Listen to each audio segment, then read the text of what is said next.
ભાઈ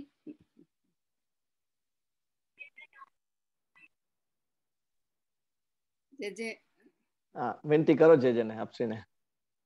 જે આપશ્રીના ચરણોમાં કોટી કોટી દંડો. આપ પરમ પૂજ્ય 108 વિશાલ રાજકોટ બિરાજો છો.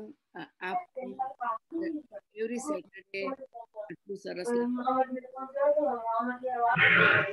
આનંદ આઝાદ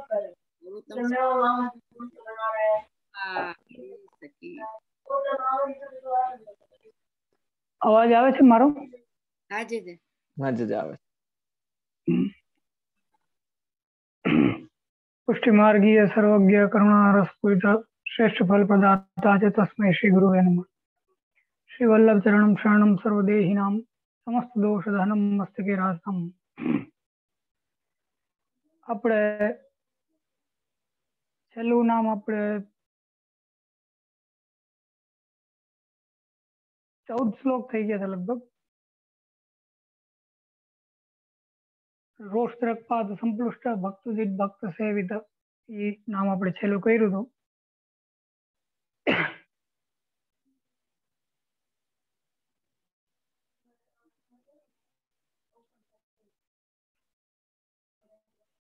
આમાં એવું છે કે દરેક નામ ની પછી જે બીજું નામ આવે છે એ જગ્યાએ શા માટે છે એનું પણ ટીકામાં કઈ ને કઈ કારણ આપેલું છે અને બતાવેલું છે કે આ એનો હેતુ છે. એટલે એવું હોવાના કારણે એક મિનિટ, એક જ મિનિટ.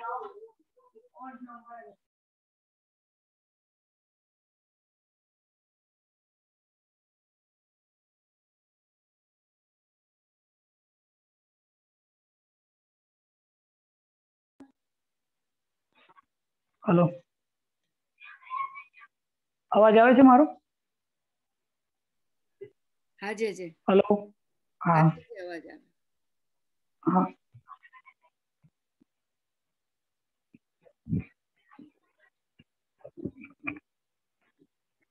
એટલે એ પછી નામ આવે છે સુખ સેવ્યો દુરારાધ્યો દુર્લભ અંગ્રી સરોરુહ ઉગ્ર પ્રતાપ વાક સીધું પૂરિતા શ્રેષ્ઠ સેવક. એટલે જેમ રોષ દ્રકપાત સંપુષ્ટ ભક્તુદિત ભક્ત સેવિત, એમાં જે ભક્ત સેવિત નામ આપ્યું પેલા, પછી એ ભક્ત દ્વારા જે પ્રભુ સેવિત છે તો ભક્તને સેવા કરવી અઘરી છે કે પછી સેવા કરી શકે એવો પ્રશ્ન સંદેહ થાય એટલે આગળનું નામ છે કે સુખ સેવ્ય. એટલે એમ કે જે ભક્ત છે એ સુખપૂર્વક આનંદથી સેવા કરી શકે એવું સ્વરૂપ છે એમ. એટલે એમ કે જે અનેક ભાવ વાળા અનેક વિધ પ્રકારના જે ભક્તો છે એને બધાના ભાવો અલગ અલગ પ્રકારના હોય, એ બધા અલગ અલગ પ્રકારના ભાવોથી એ બધા ભક્તો સેવા કરી શકે.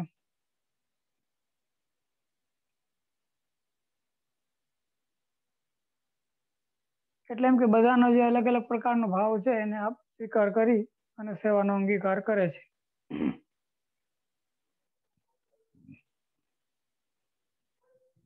જે જેવા જેવા પ્રકારની સેવા કરવાની જેવા ભાવથી ઈચ્છા વ્યક્ત કરે એની ભાવની પૂર્તિ કરવા માટે આપણું સુખપૂર્વક સેવા એની સંપાદિત કરે અને સેવાનો અંગીકાર કરે એ જતાવવા માટે, એ જણાવવા માટે આ સુખ સેવ્ય નામ છે.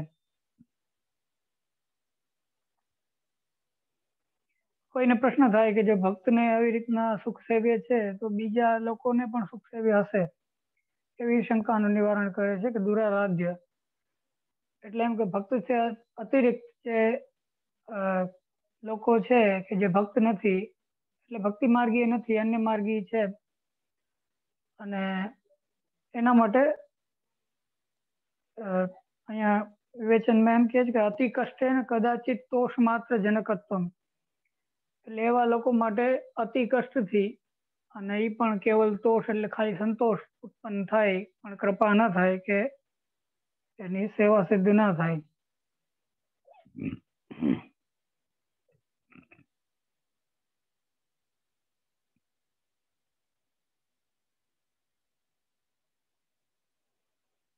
એના માટે નામ છે દુરારાધ્ય.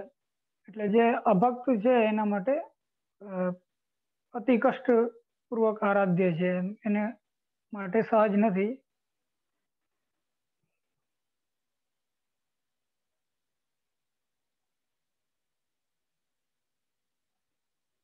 એવું કેમ છે તો કે દુર્લભ આંગરી સરોવર, એટલે જે ચરણ કમલ છે એ પરમ દુર્લભ છે. એટલે એમ કે જે ભક્તજનો છે એ ભક્તજનોને પણ આપણા ચરણ કમલ છે એ પરમ દુર્લભ છે, તો પછી જે અભક્ત હોય એના માટે તો દુર્લભ હોય એમાં શું નવા એમ.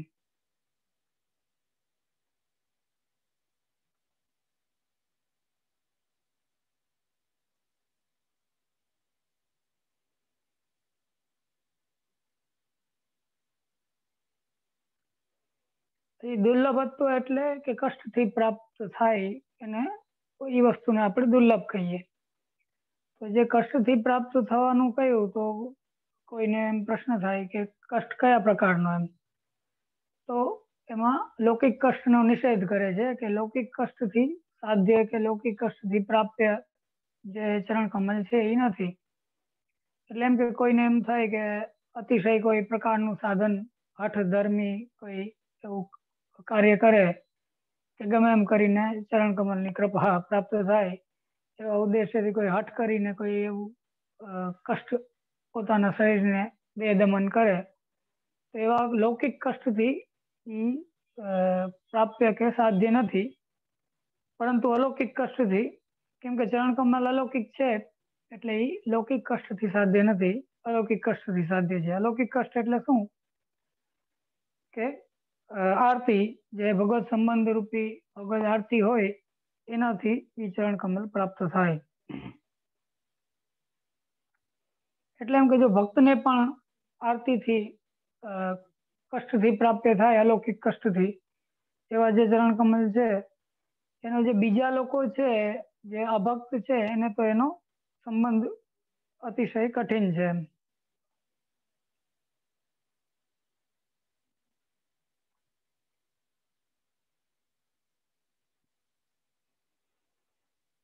હવે જે સંબંધનો અભાવ કીધો કે જે અભક્ત છે, ભક્તિ રહિત જે અભક્ત છે એના માટે એ સંબંધનો અભાવ છે. એનો મતલબ એ ચરણ કમલની કૃપા એની પણ ન થાય. એ જે કીધું એનો હેતુ કે છે કે ઉગ્ર પ્રતાપ, એટલે કે ભક્તથી અતિરિક્ત જે લોકો છે એનાથી એ તેજ છે એ સહ્ય નથી, એને એ તેજ એનાથી સહન ના થાય એવો ઉગ્ર પ્રતાપ આપનો છે. એટલે જે અન્ય છે અભક્ત જે છે એને એ નિકટતા એનાથી સહન ના થાય, એને દુર્લભ છે, એને કઠિન છે.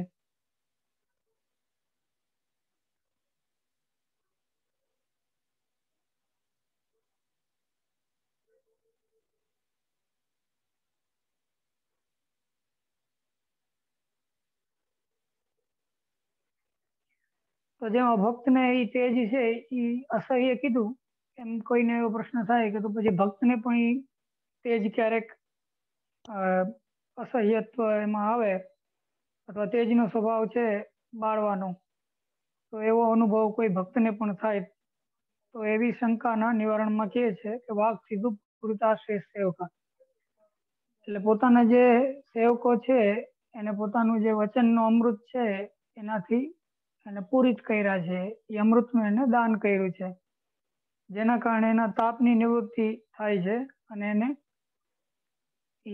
જે તેજ છે એ બાધક નથી થતું, એને અસહ્ય નથી રહેતું એના માટે.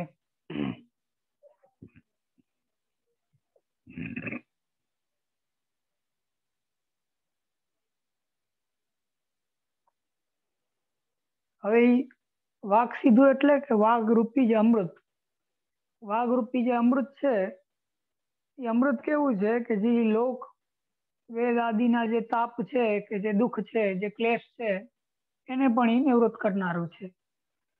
અને આપના સંબંધમાં જે પ્રતિબંધ છે કે એમાં જે બાધક છે જેમાં અહીંયા કીધું કે ઉગ્ર પ્રતાપ છે, તો ઉગ્ર પ્રતાપ પણ જે છે એ આપનું ભક્તને પ્રતિબંધક એટલે નથી થતું કે આપની વાણીના રૂપી અમૃતથી એ સિંચાયેલો છે, એટલે એનાથી પૂરી જ છે. એને વચનામૃત દ્વારા પોષણ આપે છે, જેનાથી એના બધા તાપ નિવૃત્ત થાય છે અને એ આપનો જે ઉગ્ર પ્રતાપ છે એને ધારણ કરી શકે અથવા આપની સેવા કરી શકે.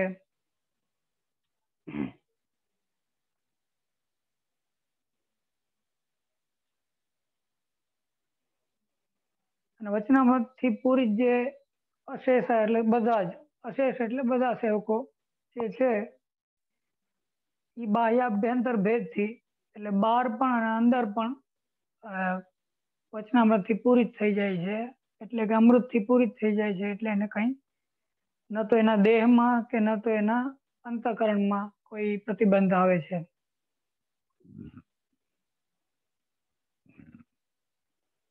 અને વચનોને પિયુષ રૂપ કીધા એનાથી બધી ઇન્દ્રિયોમાં સુખને ઉત્પન્ન કરે છે અને બધી પ્રકારના તાપને નિવૃત્ત કરે છે.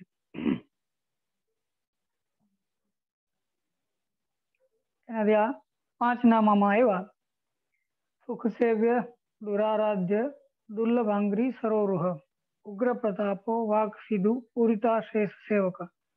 એટલે 5 નામનું આમાં ગ્રહણ થયું.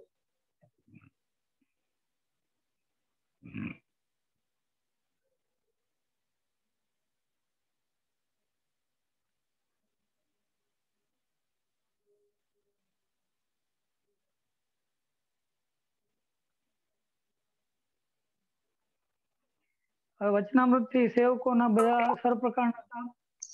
હલો,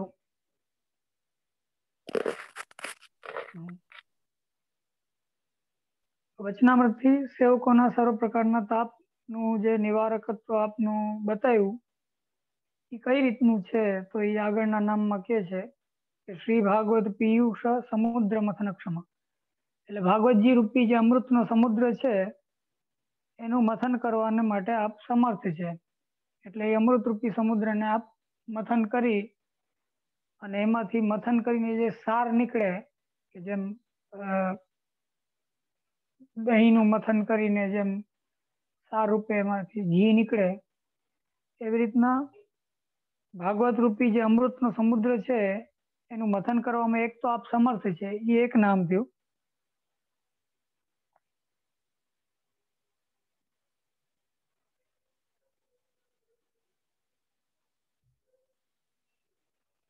એટલે એનાથી શું થાય છે કે ભાગવત ના અર્થનું જે અજ્ઞાન પોતાના જે સેવકો છે એમાં જે છે અને એનાથી જનિત જે તાપ છે એની નિવૃત્તિ થાય છે. કેમ કે સુબોધિનીજી આદિ ગ્રંથોમાં આપે ભાગવતનો અર્થ બતાવેલો છે કે જેનાથી અજ્ઞાન જનિત જે તાપ છે એ નિવૃત્ત થાય છે. એટલે એમ કે ભાગવતના ભાગવત જે છે એ પિયુષનો સમુદ્ર કીધો કે અમૃતનો સમુદ્ર છે, પણ એ અમૃતનો સમુદ્ર અવેલેબલ કેને છે કે જેને ભાગવતનો અર્થનું જ્ઞાન હોય. હવે અર્થનું જ્ઞાન એટલું સહજ નથી, એટલે અર્થનું જ્ઞાન છે એ કેવલ આપની કૃપાથી આપના વચનામૃતથી થાય. અને જ્યારે સેવકોમાં આપ ભાગવતના અર્થનું જ્ઞાન ઉત્પન્ન કરે છે ત્યારે જે અજ્ઞાન જનિત જે તાપ હોય છે એ નિવૃત્ત થાય છે. એ મુખ્ય ઉદ્દેશ્ય છે અહીં કહેવાનો.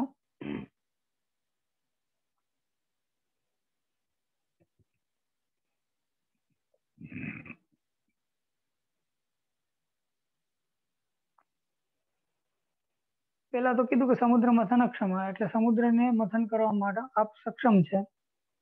પછી મથન કરીને જે સાર રૂપી જે ભાવ છે એને કાઢવાનું જે કર્તૃત્વ છે, એટલે એને કાઢવાનું જે આપનું સામર્થ્ય છે એ બતાવવા માટે આગળનું નામ કહે છે કે તત્સાર ભૂત રાસસ્ત્રી ભાવ પૂરિત વિગ્રહ. એટલે ભાગવત છે એ અમૃતનો સમુદ્ર છે, પણ એનો જે સાર છે એ શું છે? તો કે જે ગોપીજનોનો અથવા બ્રજ સ્ત્રીઓનો, બ્રજના જે સ્ત્રીઓ છે એમનો જે હૃદયનો પ્રભુ પ્રત્યેનો જે ભાવ છે એ સર્વોપરી છે.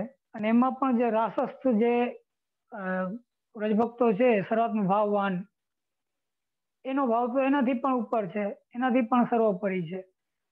એટલે કહેવાનો મતલબ એ કે આખા ભાગવતમાં જો કોઈ મુખ્ય તત્વ કે પરમ તત્વ જો કઈ હોય તો રાસસ્થ એટલે કે જે સર્વાત્મ ભાવ વાળા જે બ્રજભક્તો છે એનો જે પ્રભુ પ્રત્યેનો જે ભાવ છે એ જ સર્વોપરી છે.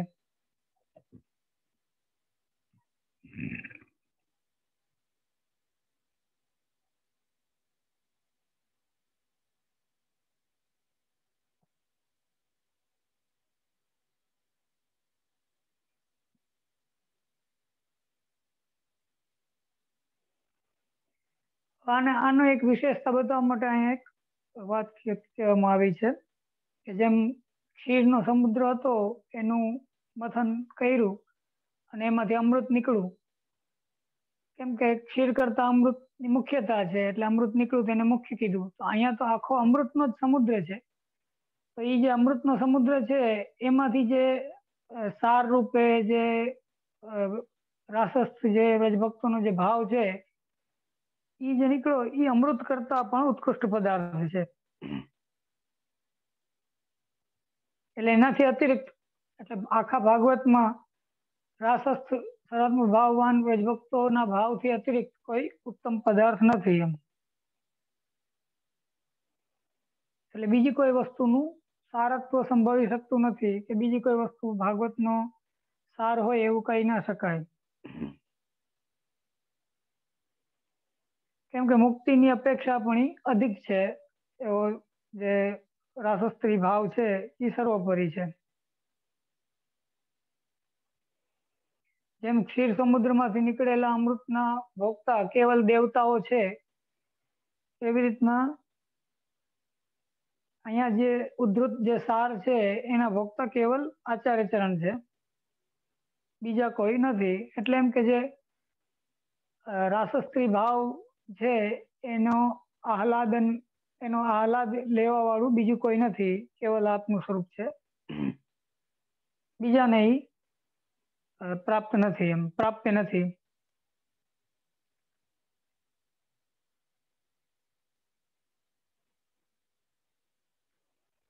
અને ત્યાં જેમ અમૃત કેવલ દેવતાઓને અંદર જ એનો આનંદનો અનુભવ થયો, બાહ્ય કઈ અનુભવ ના થયો, એવી રીતના અહીં નથી. એટલે કીધું કે ભાવ પૂરિત વિગ્રહ. એટલે એમ કે આખું જે શ્રીઅંગ છે એ રાસસ્ત્રી ભાવ પૂરી જ છે. એટલે શ્રીઅંગમાં બાહ્ય અભ્યંતર એટલે બહાર પણ અને અંદર પણ એ જે રાસસ્ત્રી નો ભાવ છે એનાથી આ પૂરિત હોવાના કારણે એનાથી આહલાદિત છે. અને એનાથી બીજી પણ એક વાત કીધી કે અન્ય સંબંધનો અભાવ છે, કે એ ભાવ સિવાયનો બીજી કોઈ વસ્તુનો સંબંધ આપને નથી.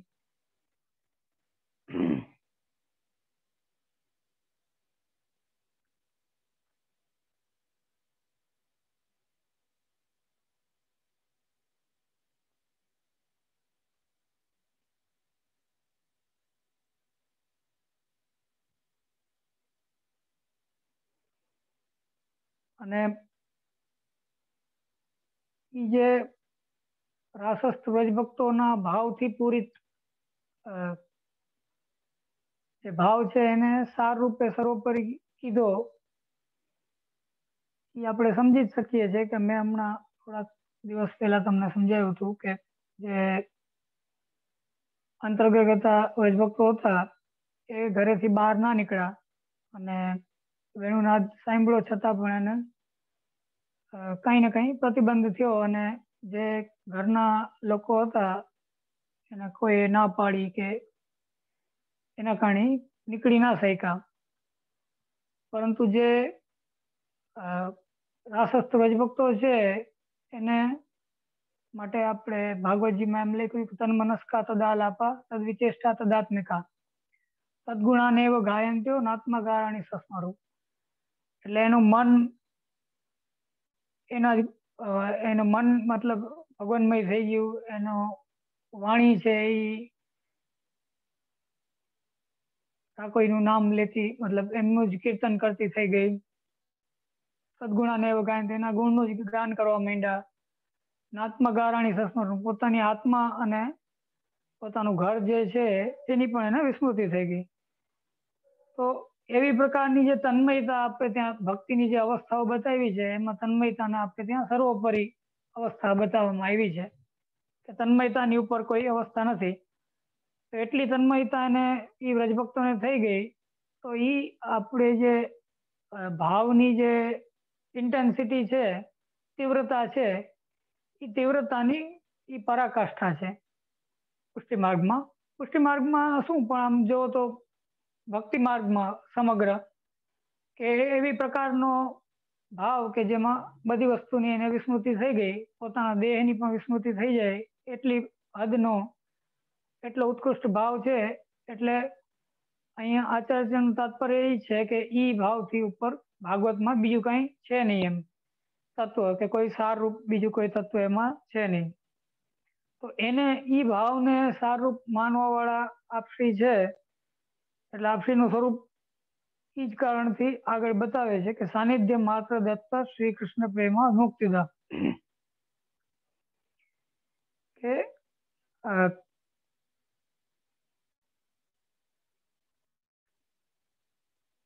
કેવલ સાનિધ્યથી એટલે એમ કે સન્મુખમાં રહેવાથી આપશ્રી એ રસથી બાહ્ય અભ્યંતર ભેદથી એટલે અંદર અને બહારથી પરિપૂર્ણ હોવાના કારણે આપના સાનિધ્યથી જ જે પ્રભુ છે શ્રી કૃષ્ણ છે એમાં પ્રેમનું દાન કરે છે.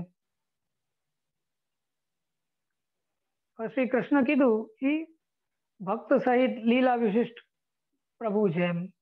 એટલે બધું પરિકર સહિત જે કૃષ્ણ છે એમાં આપનું લીલા વિશિષ્ટમાં પ્રેમ નું દાન કરવા વાળા.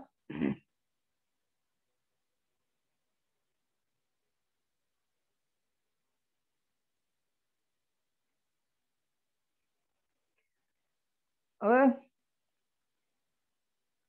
જે વિમુક્તિદા કીધું એનાથી શું કહે છે કે વિશેષ પ્રકારની મુક્તિ. વિશેષ પ્રકારની મુક્તિ એટલે અહીંયા સંબંધના અર્થમાં છે કે પ્રભુ સાથેનો જે સંબંધ છે એ જ મુક્તિ છે.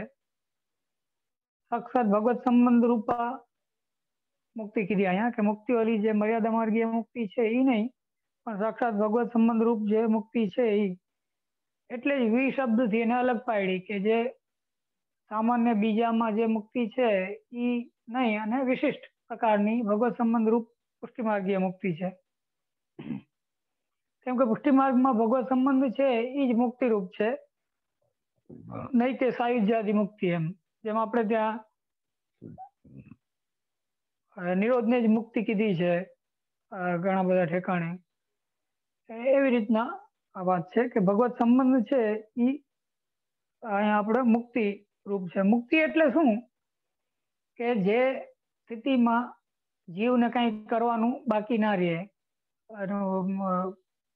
કૃતાર્થ થઈ જાય. જેમ કે જે છેડો કે જેનાથી એક ફલને પ્રાપ્ત થાય કે જેનાથી એક કૃતાર્થ થાય એને મુક્તિ કહેવાય. એટલે એ અર્થમાં આ વાત છે. શાસ્ત્રમાં જેને મુક્તિ કહેવાય છે એ અર્થ જુદો છે કે સામીપ્ય સાલોક્ય સાષ્ટી સાયુજ્ય એ શાસ્ત્રમાં મુક્તિ બતાવી છે. પણ અહીંયા જે મુક્તિ શબ્દ છે એ વિશેષ પ્રકારે પુષ્ટિ માર્ગીય મુક્તિના અર્થમાં છે. પુષ્ટિ માર્ગીય મુક્તિ એટલે કોઈ પણ રીતના ભગવત સંબંધનું સ્થાપિત થવું એ.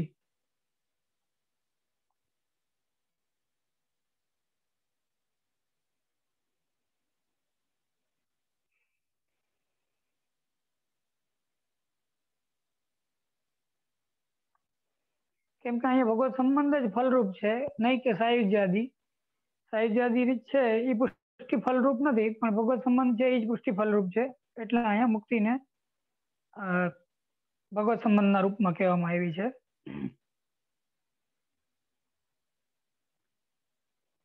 જેવી રીતના મુક્ત થઈ ગયા પછી એને બીજી કોઈ અવસ્થા થવાનો ભાવ થાય, એટલે એમ કે મુક્ત થઈ ગયા પછી જેમ એમાં કોઈ પરિવર્તન આવતું નથી કે મુક્ત થઈ ગયો એટલે વાત પૂરી થઈ ગઈ, એમ પછી એમાં કઈ ચેન્જ આવતો નથી. એવી રીતના અહીંયા પણ પુષ્ટિ માર્ગીય ફળ જેને પ્રાપ્ત થઈ જાય છે એની પછી અવસ્થા બદલતી નથી, એટલે એમ કે એનું ફળ કોઈ પાછું લઈ લેતું નથી, એમ એનું ફળ એને પ્રાપ્ત થઈ ગયું એટલે એનું ફળ એની પાસે રહે છે.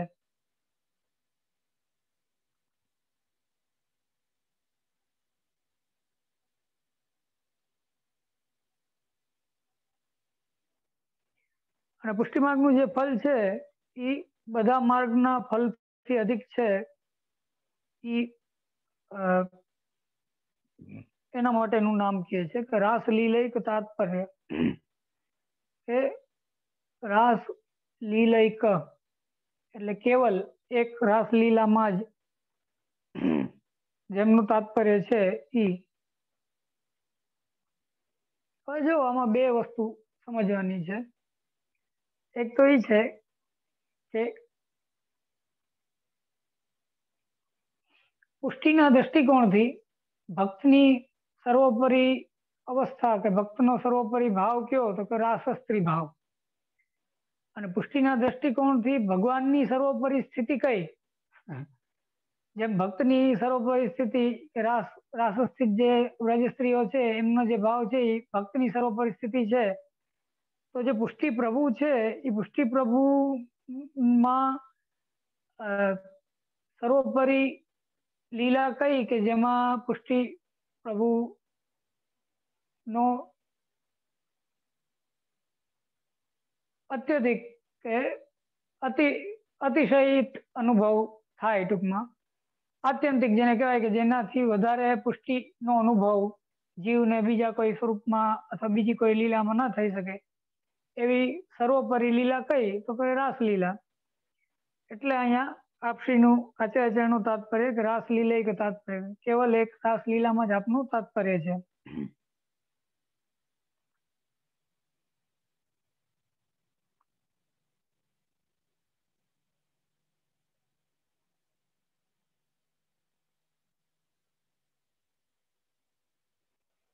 અને જો મુક્તિ છે એ આનાથી મોટું ફળ હોત, માની લ્યો એક આપણને તર્ક કરે છે અહીંયા શ્રી ગોકુલનાથજી કે જે મુક્તિ છે એ માની લ્યો કે રાસ સ્થિત વ્રજભક્તોને જે ફળ મળ્યું એનાથી પણ અધિક ફળ હોય અથવા ભક્તિથી પણ અધિક ફળ હોય, તો પછી આપણને ભાગવતમાં એમ જોવામાં આવત કે જ્યાં જ્યાં જે ભક્તોને પ્રભુએ સર્વાત્મ ભાવનું દાન કર્યું અથવા ભક્તિ માર્ગીય ફળનું દાન કર્યું, એને ભક્તિ માર્ગીય ફળનું દાન કર્યા પછી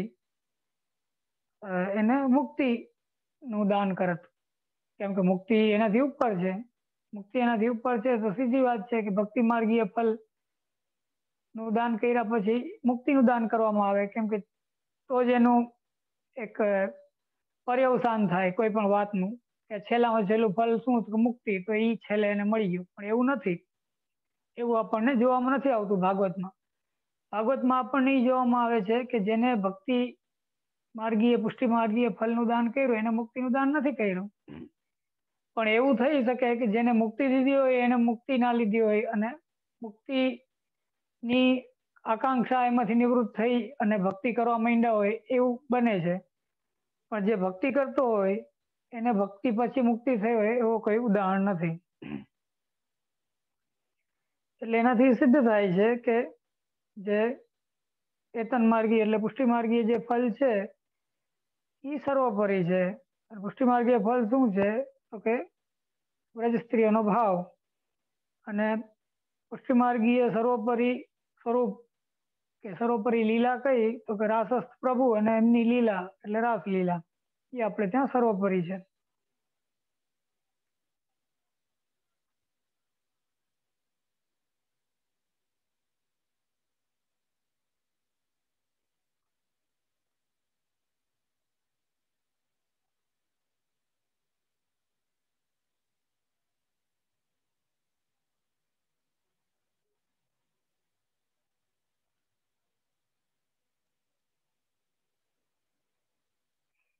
એટલે આપણે એને ફલ પ્રકરણ કહીએ છીએ પંચાધ્યાયને, કેમ કે એ જ ફલ છે.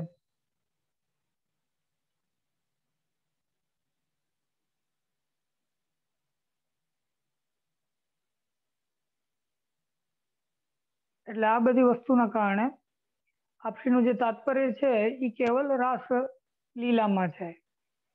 કેમ કે આપણે ત્યાં પુષ્ટિ માર્ગમાં આપણે એવું સુબોધજી અનુસાર માનીએ છીએ કે જે વાસુદેવ વ્યૂહ છે એ છે રાસલીલા સુધી આપનામાં વિદ્યમાન છે. અને રાસલીલામાં પણ જ્યારે ગોપીજનો ગોપી ગીત ગાઈને રુદન કરે છે, એ રુદન કર્યા પછી જ્યારે તાસામાં આવિર્ભૂત સૌરી સ્મયમાન મુખાંબુજ એ શ્લોકમાં જ્યારે પ્રભુનો આવિર્ભાવ થાય છે, એ આવિર્ભાવ થયા પછીનું જે પ્રભુનું સ્વરૂપ છે એ જ કેવલ ને કેવલ સર્વ વ્યૂહ રહિત, બધા વ્યૂહ થી રહિત સ્વરૂપ છે. એટલે અને પછી જ રાસ થાય છે. એટલે રાસલીલા છે એ કેવલ પુષ્ટિ જે લીલા વિશિષ્ટ પુષ્ટિ સ્વરૂપ છે એ એના કરતા છે. એટલે આપણે ત્યાં ઈ લીલા વિશેષ છે. એટલે શુદ્ધ પુષ્ટિ માર્ગીય જે લીલા વિશિષ્ટ પ્રભુ છે એ તો કેવલ રાસમાં જ પ્રગટ થાય છે, બીજે ક્યાંય પ્રગટ થતા નથી. બીજે બધી લીલામાં પ્રભુમાં વાસુદેવ તો વિદ્યમાન જ છે. એટલા માટે આપણે ત્યાં કીધું છે કે રાસ લીલા એક તાત્પર્ય.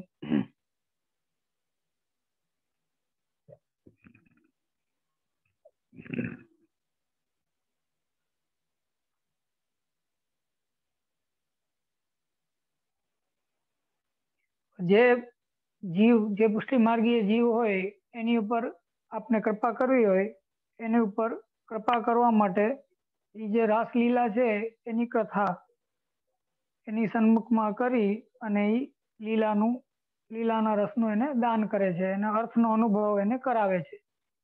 એટલે એમ કે જે પંચાધ્યાયની જે લીલા છે એના પેલા તો અર્થનો બોધ થવો એ જ કઠિન છે.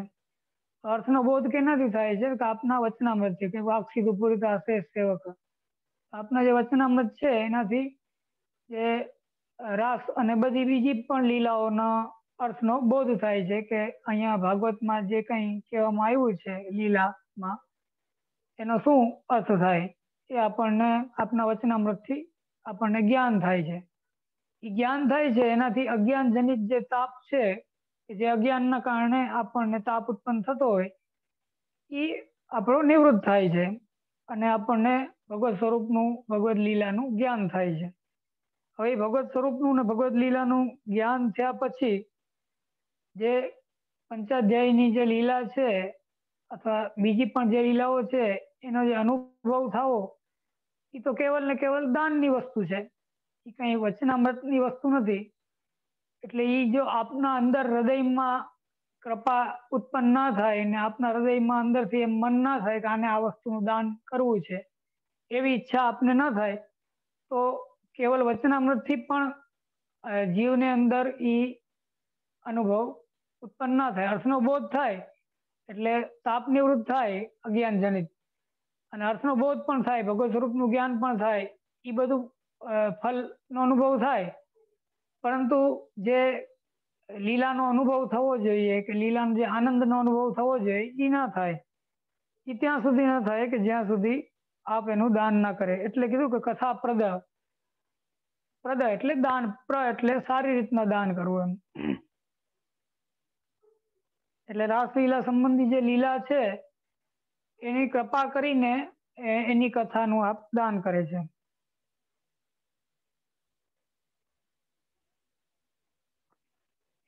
જ્યારે કથા કીધી ત્યારે કથા છે એ શબ્દાત્મક છે, તો શબ્દાત્મક જે વસ્તુ છે એને કહેવું એ જ દાન છે. છતાં પણ અહીંયા દાન શબ્દનો ઉપયોગ વિશેષ કરીને કર્યો પ્રદ કહીને, એનો હેતુ એ છે કે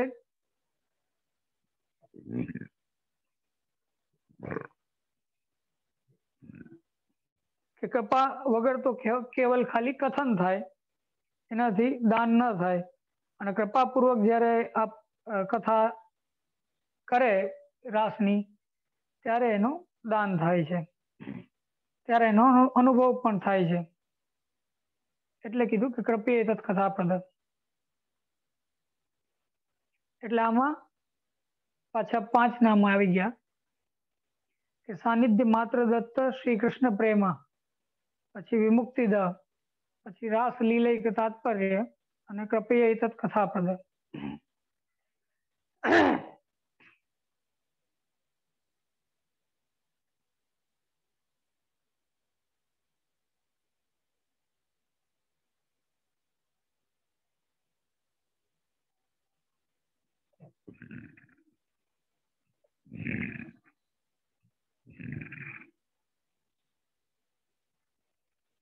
હવે રાસલીલાનું કથાપ્રદ કીધું એટલે આ રાસની કથા કરવાના કારણે રાસ છે એ શૃંગાર રસાત્મક છે. કે શૃંગાર રસાત્મક છે તેમાં પૂર્વદલ ને ઉત્તરદલ સંયોગ ને વિપ્રયોગ એમાં 2 ની કથા એમાં આવી ગઈ. એમાં સંયોગ પણ છે ને એમાં વિપ્રયોગ પણ છે. તો પછી જે તદીયજનો છે એને આ જે રસની ભાવના છે એનાથી એને અનુભવ સિદ્ધ થાય છે. છતાં પણ જે વિપ્રયોગ છે કેવલ એનો અનુભવ એને નથી થતો. એટલે કહેવાનો મતલબ અહીંયા આચાર્યનું કહેવાનો મતલબ અહીંયા એ છે કે જે પંચાધ્યાયની અંદર જે લીલા છે એ પંચાધ્યાયની અંદરની લીલામાં બધું છે એમ. એટલે એમાં સંયોગ પણ છે, વિપ્રયોગ પણ છે અને એમાં કેવલ વિપ્રયોગ નથી. એટલે એ લીલાનો કોઈને અનુભવ થાય અથવા એ લીલાની જે કથા હોય એમાં કેવલ વિપ્રયોગની વાત ના આવે, એમાં બધી વાત આવે. સંયોગની પણ વાત આવે અને વિપ્રયોગની પણ વાત આવે. કોઈ જે આપણે જેમ સુબોધનીજીમાં આજ્ઞા કરે છે કે આંતરમ તુ પરમ ફલમ, કે જે આંતર અનુભવ છે એ પરમ ફલરૂપ છે. તો એ આંતરમ તુ પરમ ફલમ એવું માનવા વાળો કોઈ વ્યક્તિ હોય કે એવા ભાવ વાળો કોઈ માણસ હોય કે જેને એમ થતું હોય કે જે હૃદયમાં ભાવની તીવ્રતા કે ઉત્કૃષ્ટતાનો જે અનુભવ થાય છે એ જ પરમ ફલરૂપ છે. તો એના માટે સર્વોપરી છે એ વિપ્રયોગ છે, એના માટે સંયોગ સર્વોપરી નથી. એટલે આપણે ત્યાં જે પુષ્ટિમાર્ગીય સાહિત્ય છે એમાં ટીકા સાહિત્ય છે એમાં 2 પ્રકારના મત છે આચાર્યોના. સંયોગ પરમ ફલવાદી પણ મત છે અને વિપ્રયોગ પરમ ફલવાદી મતવાળા પણ અમુક વિવેચન છે. એટલે કહેવાનો મતલબ એ છે કે કેવલ વિપ્રયોગ ભાવનો અનુભવ કરવાની કામના કોઈની હોય તો એને ઈ જે રાસલીલાના વિવેચનથી સંતોષ ના થાય, કેમ કે એને કેવલ વિપ્રયોગ ભાવનો અંતર અનુભવ કરવો છે. તો એના માટે કહે છે કે વિરહાનુભવે એક અર્થ સર્વ ત્યાગોપદેશક.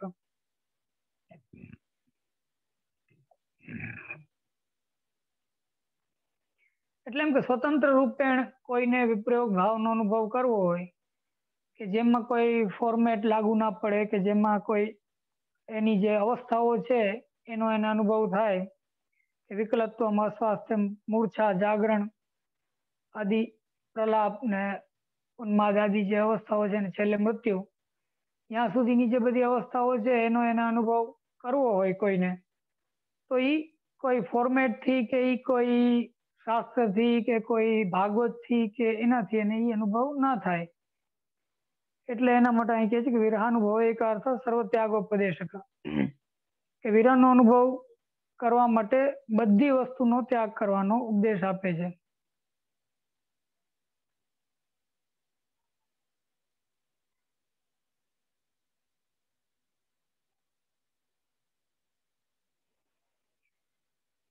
એટલે એમ કે કેવલ વિરહનો અનુભવ કરવાનું પ્રયોજન જેનું હોય અથવા કેવળ વિરહ ભાવનો જ અનુભવ કરવાની જેની કામના હોય, અનુભવ કરવાનું જેને પ્રયોજન હોય, તો એના નિમિત્ત એટલે એમ કે એના માટે સર્વ ત્યાગ કરવાનો ઉપદેશ દેવા વાળા છે આપ, કે બધી વસ્તુનો ત્યાગ કરવો એના માટે. જો આમાં એવું છે કે ભક્તિ છે એ એક યોગ છે. તો યોગમાં જે ત્યાગની પ્રક્રિયા છે એ કેવી રીતની છે કે સાંખ્યમાં છે એ સ્વરૂપથી ત્યાગ છે, કે દરેક વસ્તુનો ત્યાગ છે એ સ્વરૂપથી છે કે એ વસ્તુ છોડી દેવી, અને જેમ ગ્રહ ત્યાગ કરવો કે વનમાં જવું કે એ સાંખ્યમાં એવી રીતના સ્વરૂપથી વસ્તુનો ત્યાગ છે. પણ જે યોગ છે, જેમ ભક્તિ યોગ છે એ પણ એક યોગ છે. તો યોગમાં જે ત્યાગ છે એ ત્યાગોપી મન સૈવહી, જેમ આચાર્ય આજ્ઞા કરે છે કે ત્યાગ છે એ મનથી છે. એટલે એમ કે વસ્તુનો સ્વરૂપથી ત્યાગ કરવાની જરૂર નથી, પણ મનથી એમાં રહેલી જે અહમતા મમતાત્મક જે સંસાર છે એનો ત્યાગ કરવાની જરૂર છે. એ ભક્તિ યોગની એક પ્રક્રિયા છે કે અહમતા મમતાત્મક જે સંસાર છે એનો ત્યાગ કરવો, નહીં કે વસ્તુના સ્વરૂપનો. પણ હવે એ વસ્તુ આમાં લાગુ નથી પડતી વિરાના અનુભવમાં, કેમ કે વિરાનો અનુભવ છે એ કોઈ યોગથી પણ એક ઊંચી અવસ્થા થઈ ગઈ કે જ્યાં કોઈ એનું યોગનું પણ કોઈ ફોર્મેટ ત્યાં લાગુ પડતું નથી.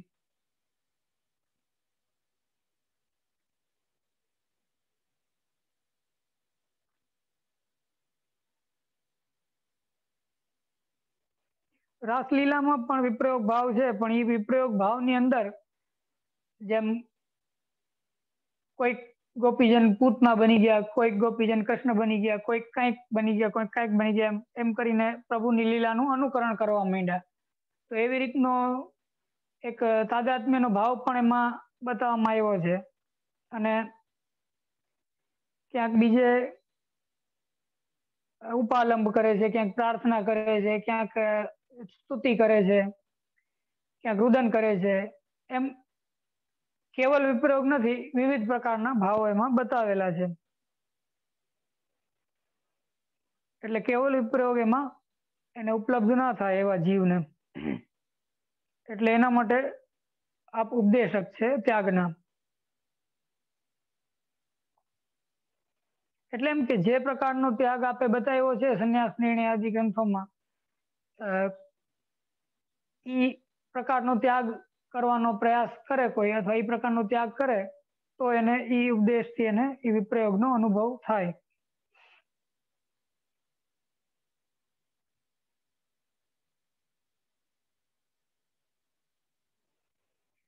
એ જે સર્વત્યાગ છે એમાં સર્વત્યાગમાં તો એના વિવેચનમાં અમુક ટીકાકારો એમ કે છે કે સેવા આદિનો પણ ત્યાગ, ગ્રહ આદિનો ત્યાગ છે તો ગ્રહ છોડી દે તો સેવા કેમ કરે, એટલે સેવાનો પણ ત્યાગ છે.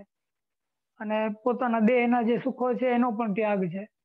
એટલે એવી રીતની એક જેમ શ્રી ગુસાઈજીએ વિજ્ઞપ્તિમાં લખી ત્યારે જે પ્રકાર આપ બિરાઈ જાય વિપ્રયોગનો અનુભવ કરવા માટે, એ જે અવસ્થા છે એ ટાઈપની આ વાત છે કે કેવલ વિપ્રયોગનો અનુભવ કરવો હોય તો બધી વસ્તુનો ત્યાગ કરવો એમ. એટલે આ કોઈ સામાન્ય જીવ માટે કે જનરલ કેટેગરીની વાત નથી, આ તો બહુ ઉચ્ચ કક્ષાની વાત છે, બધાને અવેલેબલ વાત નથી આ. અને એવું હોવાના કારણે જ આગળનું નામ છે ભક્ત્યાચારોપદેશક. એટલે એમ કે ભક્તિ માર્ગમાં સ્થિતિ થાય કે ભક્તિ માર્ગમાં સ્થિરતા થાય એના માટે આપનું આગળનું નામ છે કે ભક્ત્યાચારોપદેષ્ટા. એટલે ભક્તિનો જે આચાર છે એનો ઉપદેશ કરવા વાળા એવા છે.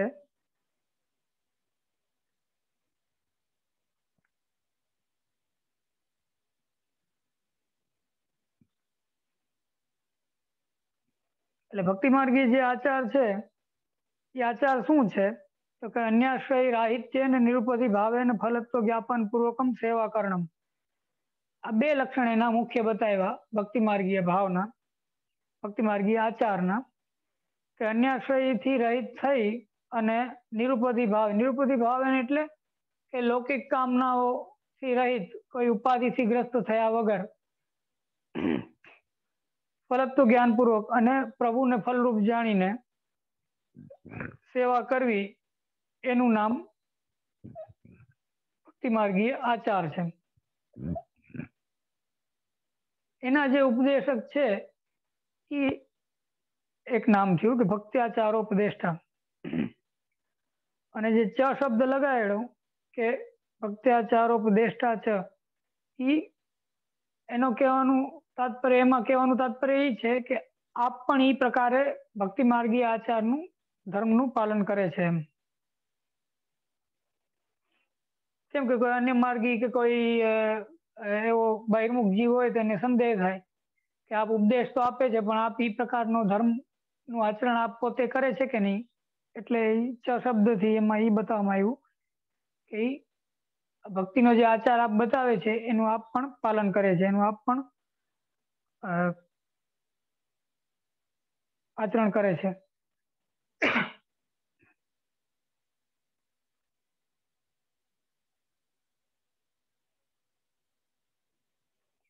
પછી કે આગળ છે એટલે એમ કે આમાં એક સમજવાની વાત છે કે જે વિરહના જેમ ગ્રહમ સર્વાત્મના ત્યાજ્ય તચ્ચે ત્યક્તુમ ન શક્યતે કૃષ્ણાર્થમ તત્પ્રયુંજીત કૃષ્ણો અનર્થસ્ય મોચઃ. કે ગ્રહ છે એ સર્વથા ત્યાજ્ય છે. કેમ કે શાસ્ત્રમાં તો ઘર ને બહુ બધું ગ્રહાંત કૂપે પતિત એવું બધું ગ્રહનું ખરાબ જ લખેલું છે કે ઘરમાં આંધ્રા કુવા જેવું ઘર છે કે જેમાં પડી ગયો કોઈ દિવસ બહાર નીકળી ના શકે. એવું બધું કેટલી બધી ખરાબ વાતો ઘર માટે લખેલી છે શાસ્ત્રમાં. એટલે આચાર્યચરણ જે ઉપદેશ આપે છે એમાં આપશે એમ આજ્ઞા કહી હતી ગ્રહમ સર્વાત્મના ત્યાજ્ય. ઘર છે એ સર્વથા છોડવા યોગ્ય છે એમ. પણ તચ્ચે ત્યક્તુમ ન શક્ય છે કે જો એને છોડી શકાય એમ ના હોય તો કૃષ્ણાર્થમ તત્ પ્રયુંજીત, કૃષ્ણને અર્થે પ્રભુને અર્થે એને યોજવું જોઈએ, પ્રભુના અર્થે એનો વિનિયોગ કરવો જોઈએ. કૃષ્ણ અનર્થસ્ય મોચક, કે પ્રભુ છે એ અનર્થના મોચક છે. એટલે ગ્રહમાં રહેલો જે અનર્થ છે કે ગ્રહમાં રહેલા જે દુર્ગુણો કે દોષ છે એની નિવૃત્તિ કરવાનું સામર્થ્ય કેવલ ને કેવલ પ્રભુમાં છે. એટલે એમાં જયારે આપણે એને યોજી દઈએ ત્યારે એમાં રહેલા જે દોષો છે એને પ્રભુ નિવૃત્ત કરે છે. એટલે આપણે જયારે ગ્રહમાં આપણા ઘરમાં આપણે ઠાકોરી પધરાવીએ છીએ ત્યારે એ એક પ્રકારની એવી વાત છે કે આપણો જે મમતા મમતાત્મક જે સંસાર છે કે જેને શાસ્ત્રમાં દોષરૂપ કીધેલો છે કે જેમાં અનેક કોટી પ્રકારના દોષો રહેલા છે, એ અહમતા મમતાત્મક સંસારના જ ભાગરૂપે અથવા એ અહમતા મમતાત્મક સંસારમાં જ આપણે પ્રભુને પધરાવીએ છીએ. એટલે પ્રભુના પધારવાથી શું થાય છે કે આપણું જે અજ્ઞાન છે એ પ્યોરિફાય થઈ જાય છે.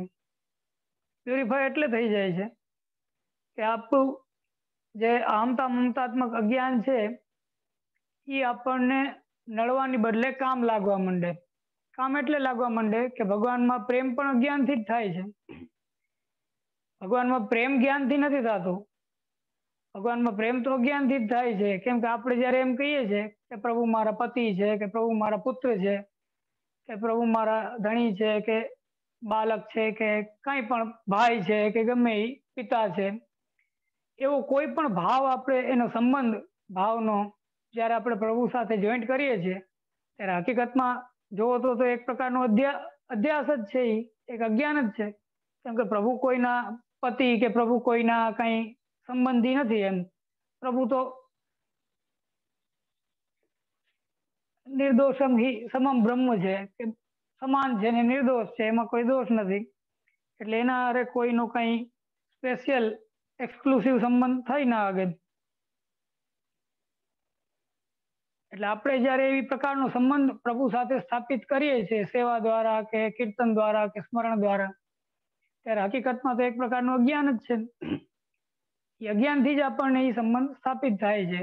એટલે જે ગ્રહમાં રહેવાના કારણે જે અજ્ઞાન હતું એ અજ્ઞાન જ એને એ પ્રકારનું સંબંધ જોડવામાં એને કામ લાગવા માંડ્યું.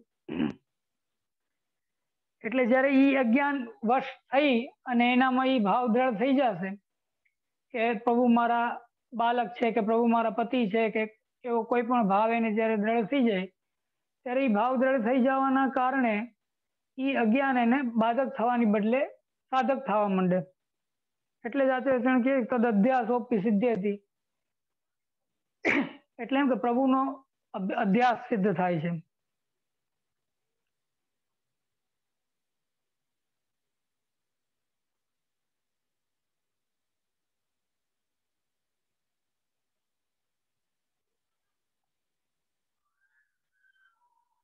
પછી કે છે કે ભક્ત્યાચાર ઉપદેષ્ટા છે, પછી કર્મ માર્ગ પ્રવર્તક.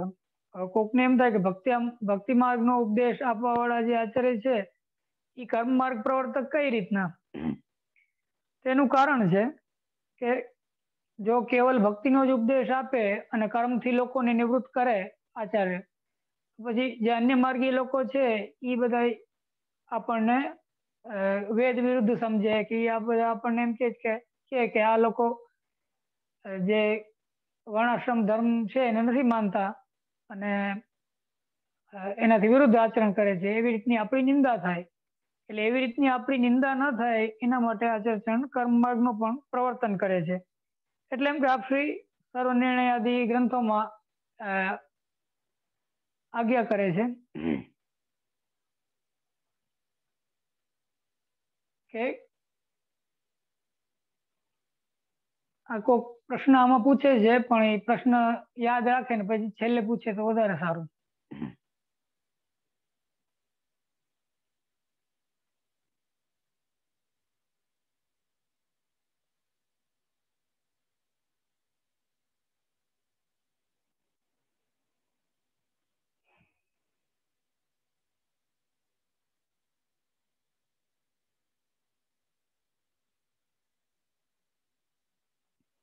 એટલે આપણો જે ભક્તિ માર્ગ છે એની ઉપર બહિર્મુખ લોકો આરોપ ન કરે, એની ઉપર દોષનો આરોપણ ન કરે અને એ નિર્દોષતા એની જળવાઈ રહે એના માટે એવી આજ્ઞા કરે છે.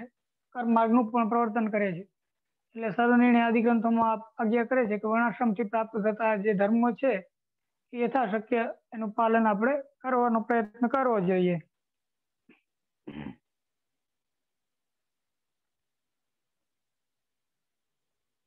કેમ કે નહીં તો વેદથી વિરુદ્ધ છે આપણો માર્ગ, એવો દોષારોપણ થાય. એટલે એવું ના થાય એના માટે એ જરૂરી છે. અને આમ પણ જે શાસ્ત્રની આજ્ઞાઓ છે એનું પાલન કરવાથી કઈ નુકસાન તો થવાનું નથી, ઉલટાનો ફાયદો જ થશે. કેમ કે આપણે એ જે કર્મ માર્ગ છે આપણે ત્યાં જે કરવામાં આવે છે એ ભક્તિના હેતુ રૂપે કરવામાં આવે છે, નહીં કે કોઈ સ્વર્ગ આદિની સિદ્ધિ માટે.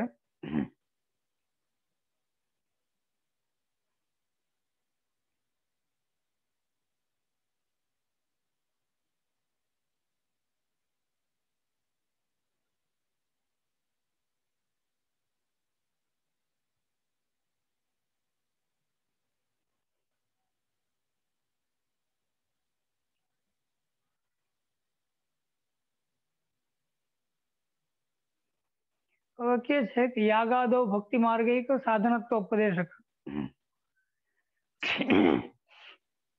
કર્મ માર્ગના પ્રવર્તક છે અને આપ પોતે પણ યાગ આદિ કરે છે. તો આપ પોતે યાગ એટલે યજ્ઞ આદિ આપ પોતે કરે છે એનો શું હેતુ છે? તો કે છે કે સ્વીયાનામ ભક્તિ માર્ગ અપરાધ ભાવ શિક્ષાર્થમેવ નાન્યર્થમ ઇતિ વ્યાપનાય. અપરાધ અભાવ શિક્ષાર્થમ એટલે એમ કે જે સ્વીયજનો છે, જે પુષ્ટિ માર્ગીઓ છે એને અપરાધનો અભાવ કરવા માટે આપ યાગાદો કરે છે.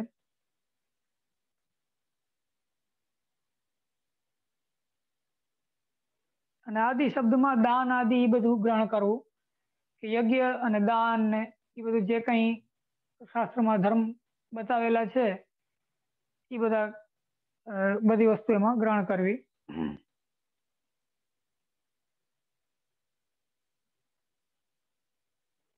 એટલે એમ કે એનું સાધનપણાનો ઉપદેશ કરે છે કે એ પણ સાધન છે. એવું જે સાધનપણાનો જે આપ ઉપદેશ કરે છે એ કઈ રીતના એવો આપણને સંદેહ થાય કે યાદવ કર્મ માર્ગ પ્રવર્તક છે અને યાગાદિક અને દાન આદિ જે વસ્તુઓ છે શાસ્ત્રમાં ધર્મ રૂપે બતાવેલી એનું પણ સાધનત્વ આપ બતાવે છે. તો એ કઈ રીતના? તો એ આજ્ઞા કરે છે ભક્તિ માર્ગમાં જે અપરાધ છે એની નિવૃત્તિ માટે.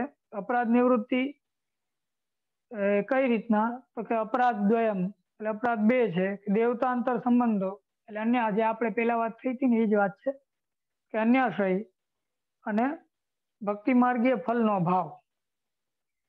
એક તો અન્યાશ્રય હોવું અને એક ભક્તિ માર્ગીય ફલનો અભાવ, એ બંને વસ્તુ જે છે એ ભક્તિ માર્ગમાં અપરાધ રૂપ છે. એટલે ભક્તિ માર્ગમાં એ જે બંને વસ્તુ અપરાધ રૂપ છે એની નિવૃત્તિ આચાર્યચરણ પોતે યજ્ઞ આદિ કરીને કરે છે.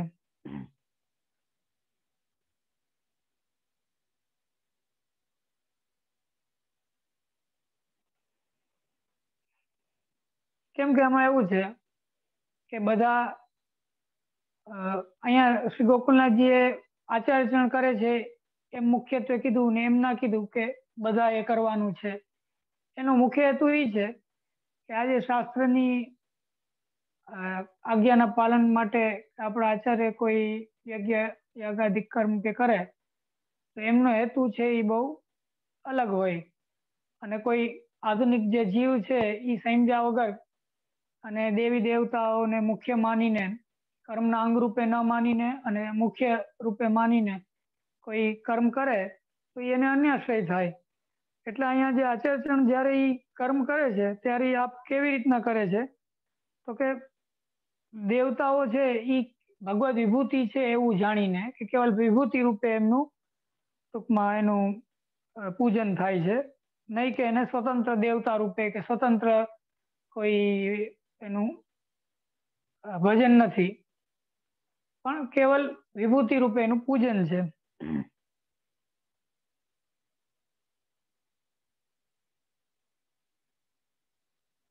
જેમ યુધિષ્ઠિરે પ્રભુને વિનંતી કરી કે આપની વિભૂતિનું હું પૂજન કરું છું.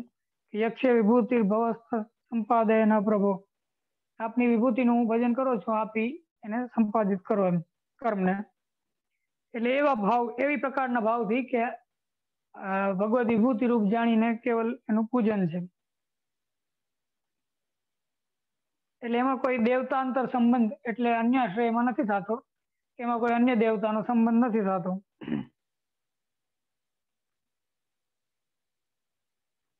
અને એમાં જે ફલનો વિચાર છે એ ફલ પણ ભક્તિ માટે છે.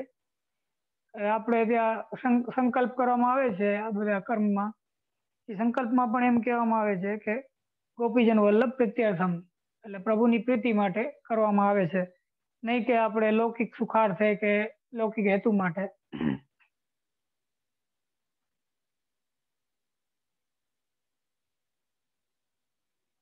કેમ કે શાસ્ત્રમાં તો એનું સ્વર્ગ આદિ ફલ બતાવેલા છે, કોઈનું કઈ લૌકિક ફલ બતાવેલું છે, કોઈનું સ્વર્ગ ફલ બતાવેલું છે. તો એ બધી વસ્તુના હેતુથી કે આચાર્ય કરતા હોય એવું બની જ ના શકે, પરંતુ ભક્તિના હેતુથી જ આપ કરવાનો ઉપદેશ આપે છે. એટલે ભક્તિ માર્ગમાં એ સાધન રૂપ ત્યારે જ છે કે જ્યારે એને ભક્તિના ઉદ્દેશ્યથી કરવામાં આવે અને દેવતાઓને ભગવદ વિભૂતિ રૂપ માની અને કેવલ કર્મના અંગ રૂપે એનું પૂજન કરવામાં આવે ત્યારે એ ભક્તિના અનુકૂળ થઈ જાય છે એ કર્મ, અને ભક્તિમાં પ્રતિબંધ રૂપ નથી થતું, એને બાધક નથી થતું.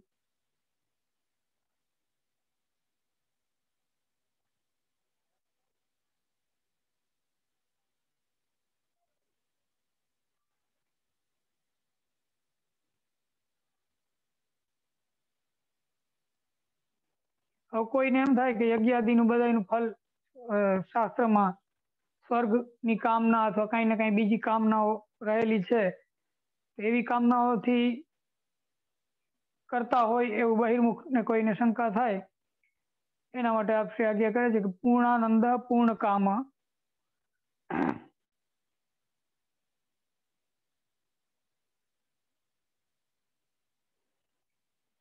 એટલે એમ કે આ પૂર્ણ આનંદરૂપ છે તો આપને કોઈ વસ્તુની જરૂર નથી, આપને કોઈ સ્વર્ગના આનંદની જરૂર નથી, કેમ કે આ પૂર્ણ આનંદ છે.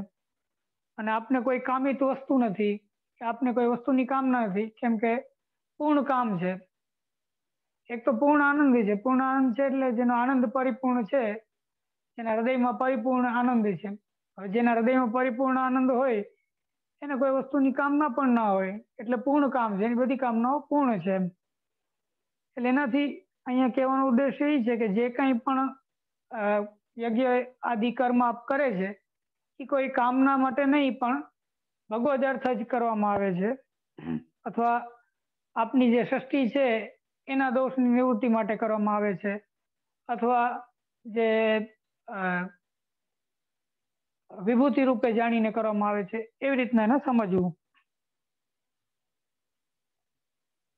પૂર્ણ એટલે અગણિત આનંદ, એટલે જેના આનંદની માત્રાથી આખા જગતમાં બધા લોકો જીવે છે, જેના ઉપર એવું જે પૂર્ણ આનંદ સ્વરૂપ જે પ્રભુનું છે એ વાત છે.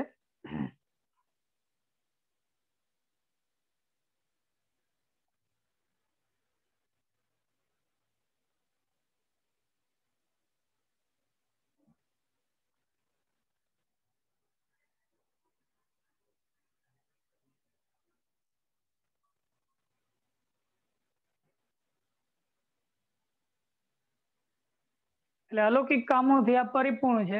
અલૌકિક જે કામ ભગવત સંબંધી જે કામનાઓ છે એનાથી આ પરિપૂર્ણ છે. પછી લૌકિક કામનાઓનો તો કોઈ કહેવાનો મતલબ જ નથી એમ.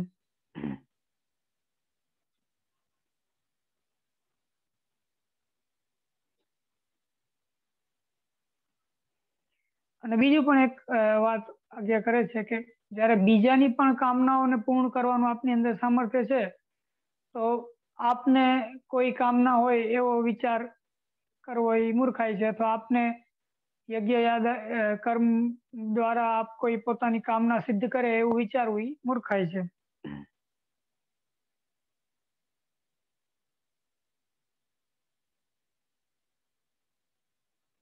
એ બતાવવા માટે કે છે કે વાક્પતિ બુદ્ધેશ્વર.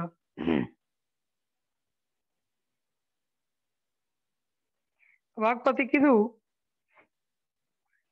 એટલે પ્રભુના મુખારવિંદ રૂપ જે અગ્નિ છે એના રૂપ આપને કીધું વાક્પતિ કહેવાથી. ભગવાન મુખાગ્નિ રૂપ છે. તો જેમ યજ્ઞ હોય એ યજ્ઞમાં જેમ બધી આહુતિ હોય એ અગ્નિમાં જ કરવામાં આવે છે, અને એ અગ્નિ છે એ ભગવાન મુખરૂપ છે. એવી રીતના આપ પણ ભગવાન મુખાગ્નિ રૂપ છે. તો જેમ યજ્ઞપતિ એવા જે પ્રભુ છે ઈ જેમ યજ્ઞનો ભોગ કરીને બધા ફલનું દાન કરે છે, એવી રીતના આ વાક્પતિ હોવાના કારણે બધાની કામના પૂર્ણ કરે છે.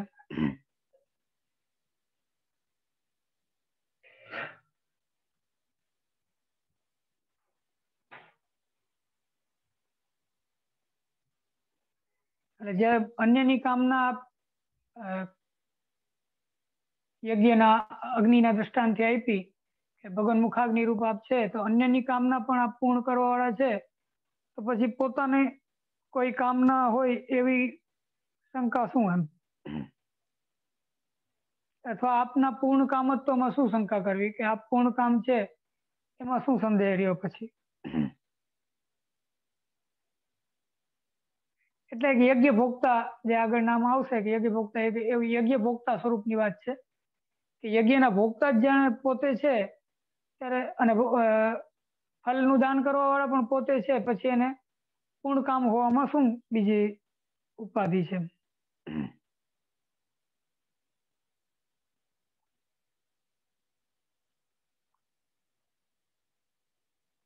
એટલે કર્મ માર્ગીઓનો જે કામના છે એને પૂર્ણ કરવા વાળા પણ આપ જ છો એવું બતાવ્યું યજ્ઞના દ્રષ્ટાંતથી. એવી રીતના જે ભગવત જ્ઞાન માર્ગીય છે, ભગવત જ્ઞાન માર્ગીય એટલે કે જે ભક્તિ માર્ગમાં જ્ઞાન વાળા છે, એટલે ભક્તિ માર્ગમાં જે જ્ઞાનીઓ છે અથવા ભક્તિ માર્ગમાં જે જ્ઞાન વાળા છે એની મનોરથની પૂર્તિ પણ આપ કરવા વાળા છે એ બતાવવા માટે કહે છે કે વિભુધેશ્વર. એટલે વિશેષણ એટલે જે વી શબ્દ છે એ અહીંયા ભક્તિના અર્થમાં છે કે ભક્તિમાં સ્થિત છે એટલે એ વિશિષ્ટ છે, અને બુદ્ધેશ્વર એટલે બુદ્ધ એટલે જ્ઞાની, એના ઈશ્વર એટલે એના ફલદાતા, એને જે ફલ દેવા વાળા છે ઈ. એટલે એમ કે ભક્તિ માર્ગીય જે જ્ઞાનીઓ છે એને ફલનું દાન કરવા વાળા આપ છે. એટલે કર્મ માર્ગીઓને પણ અને ભક્તિ માર્ગીઓને પણ અને ભક્તિ માર્ગમાં જે જ્ઞાનીઓ છે એને પણ, કેમ કે ભક્તિ માર્ગનું ફલદાન કરવા વાળા આપ છો એ તો રાસસ્થી ભાવપૂરિત વિગ્રહ અને કૃપીય તત્કથા પ્રદર વિરહાનુભવેકાર્થ સર્વ ત્યાગોપદેશક ભક્ત્યાચારોપદેષ્ટા ચ કર્મ માર્ગ પ્રવર્તક એ બધા નામમાં આવી જ ગયું રાસલીલેક તાત્પર્ય. એટલે બાકીના જે બે વસ્તુ કર્મ જ્ઞાન ને ભક્તિ ત્રણ હોય એમાં જે ભક્તિ પુષ્ટિ માર્ગીય ભક્તિ છે એના ફલનું તો આગળ આવી ગયું, પણ પુષ્ટિ માર્ગીય જે જ્ઞાન અને પુષ્ટિ માર્ગીય જે કર્મ છે એના ફલનું અહીંયા વિવેચન કરે છે કે ભક્તિ માર્ગીય જે કર્મ છે ને ભક્તિ માર્ગીય જે જ્ઞાન છે એનો પણ આપ ફલદાન દેવા વાળા છે. એટલે વાકપતિ વિભુધેશ્વર એમાં ઈ બંને આવી ગયા.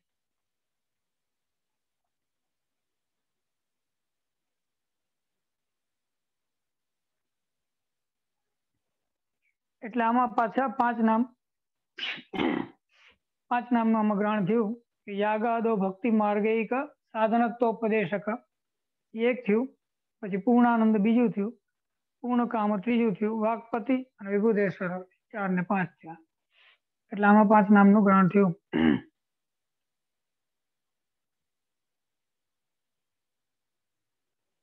એટલે સમજમાં આવ્યું કે કર્મ જ્ઞાન ને ભક્તિ પુષ્ટિ માર્ગીય ભક્તિ માર્ગીય કર્મ જ્ઞાન ને ભક્તિ એ બધાનું ફલનું દાન કરવા વાળા આપ છે એ આમાં આવી ગયું.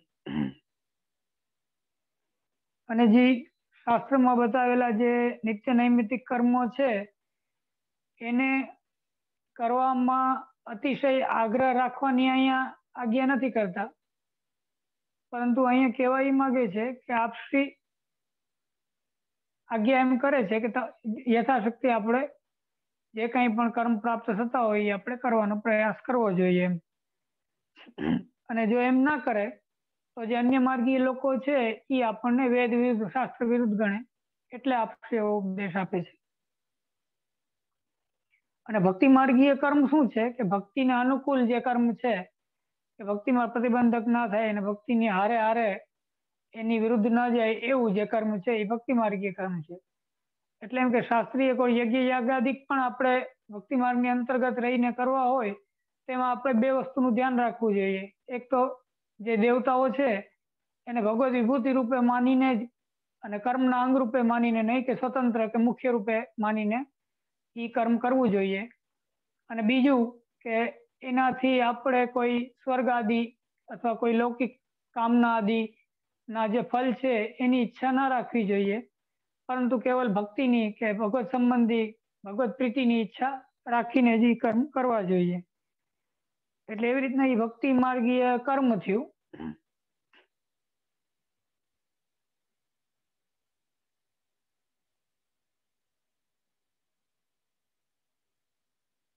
ભક્તિ માર્ગીય જ્ઞાન શું છે? ભગવત સ્વરૂપનું જ્ઞાન, એટલે પ્રભુનું જે પુષ્ટિ માર્ગીય સ્વરૂપ છે એનું જ્ઞાન અને જીવનું જે સ્વરૂપ છે એનું જ્ઞાન, એ બધાનું જ્ઞાન હોવું અને જ્ઞાન ટકવું એ પુષ્ટિ માર્ગીય જ્ઞાન છે.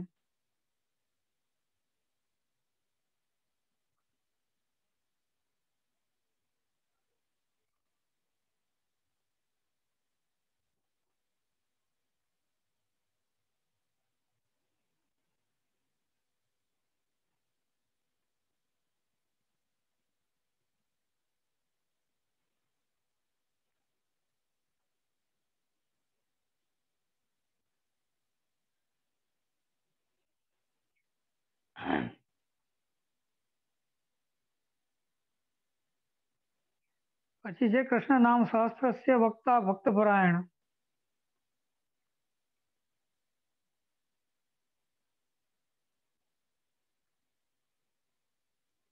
એટલે કૃષ્ણ ફલરૂપ જે પ્રભુ છે એમના જે સહસ્ત્ર નામ છે એના પ્રકાશક છે, એના વક્તા છે.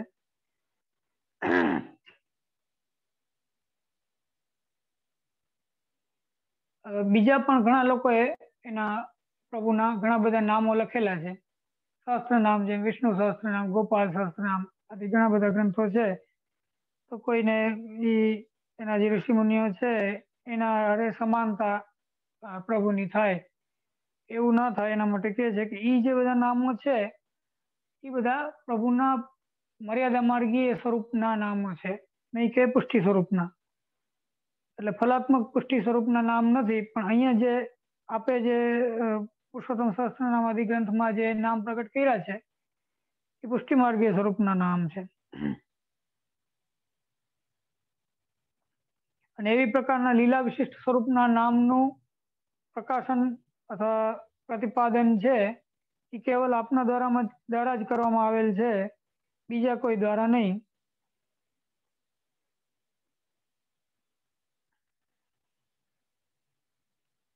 એટલે કીધું કે કૃષ્ણ નામ સહસ્ત્ર વક્તા.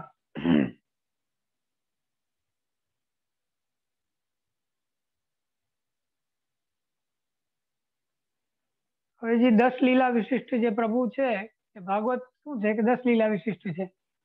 સર્ગ વિસર્ગ સ્થાન પોષણ ઉતિ મન્વંતર ઈશાનું કથા નિરોધ મુક્તિ આશ્રય એ 10 લીલા છે. એ 10 લીલા જેમાં આવી જાય એ ભાગવત છે. અને એ 10 લીલાને પ્રગટ કરવા વાળા જે નામ છે એ પુરુષોત્તમ સહસ્ત્ર નામ છે. અને એવું કરવાનો હેતુ શું તો કે ભક્ત પરાયણ, કે પ્રભુ છે એ ભક્ત માટે પરાયણ છે. તો ભક્તને પ્રભુની લીલા સમજાય, ભક્ત છે એ પ્રભુનું ભજન કરી શકે, એ નામોને ગ્રહણ કરી શકે અને એનાથી એને 10 લીલાત્મક જે સ્વરૂપ છે એનો બોધ થાય, એના માટે આપ ભક્ત પરાયણ છે ને એના માટે આપ પ્રયાસ કરે છે, એના માટે આપણે આ નામને પ્રગટ કર્યા છે.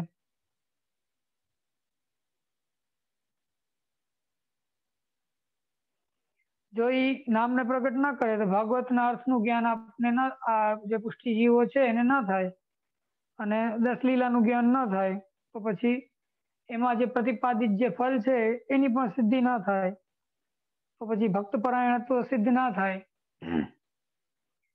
અને એટલે કે છે કે ભક્ત પરાયણ.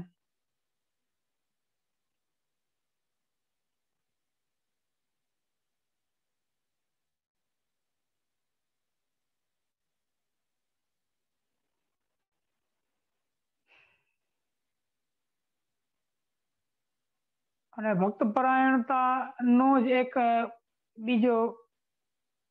બીજી વાત એમાં પણ એક બીજી વાત કહે છે કે ભક્ત્યાચારોપદેશાર્થ નાના વાક્ય નિરૂપક. ભક્ત પરાયણ જે સ્વરૂપ છે એટલે એ ભક્તિનો જે આચાર છે એના ઉપદેશ માટે અનેક પ્રકારના વાક્યોની આપણે રચના કરી.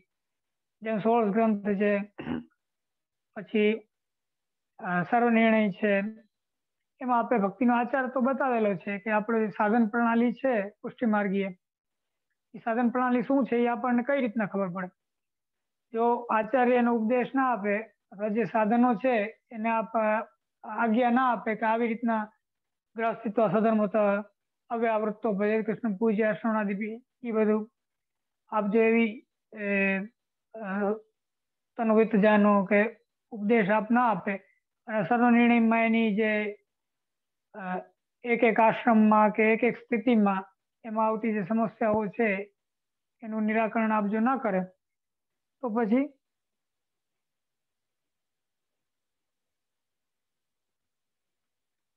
એ જે ભક્ત પરાયણત્વ છે એ સિદ્ધ ના થાય અને ભક્તિ માર્ગીય જે જીવો છે એને ખબર જ ના પડે કે એને શું કરવું જોઈએ. એમ જો આચારનો ઉપદેશ આપે ના આપ્યો હોય તો આપણને ખબર કઈ રીતના પડે કે આપણે શું કરવાનું છે.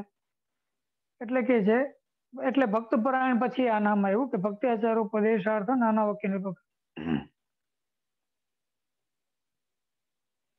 નવરત્ન ભક્તિવર્ધની આદિ અનેક ગ્રંથોમાં અનેક આજ્ઞાઓ દ્વારા પુષ્ટિમાર્ગીય જીવોને આવતી સમસ્યાઓ કે પુષ્ટિમાર્ગીય જીવોને પોતાના જે સાધન છે, પોતાની જે ભક્તિ છે એને આગળ વધારવા માટે ના ઉપદેશ આપ્યા છે.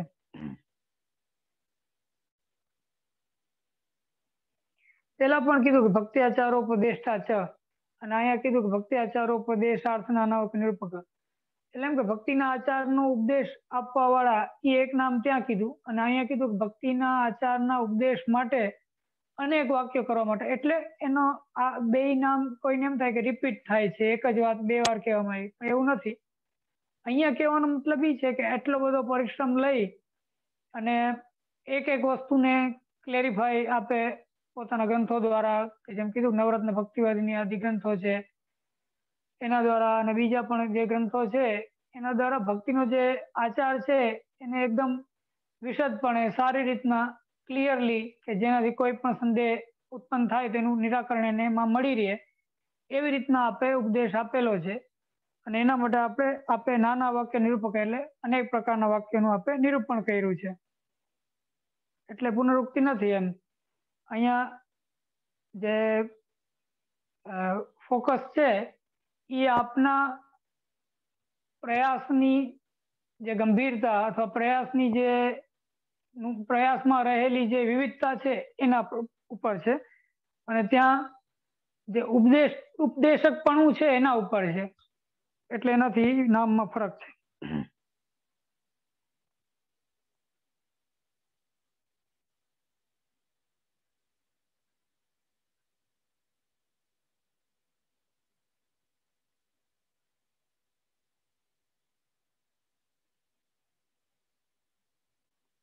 કૃષ્ણનામ સહસ્ત્ર છે વક્તા એક થયું, ભક્ત પરાયણ બીજું થયું, અને ભક્તાચાર ઉપદેશાર્થ નાના વાક્ય નિરૂપક એ ત્રીજું થયું. 3 નામમાં આવ્યા. આટલું રાખીએ આપણે. કોઈને કઈ પ્રશ્ન હોય તો પૂછી શકે.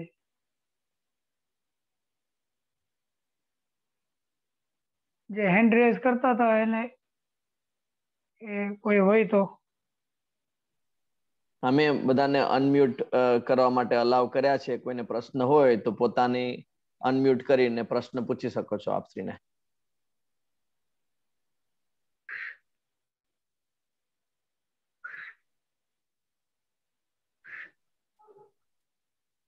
જેને પ્રશ્ન હોય એ જ અનમ્યુટ કરે.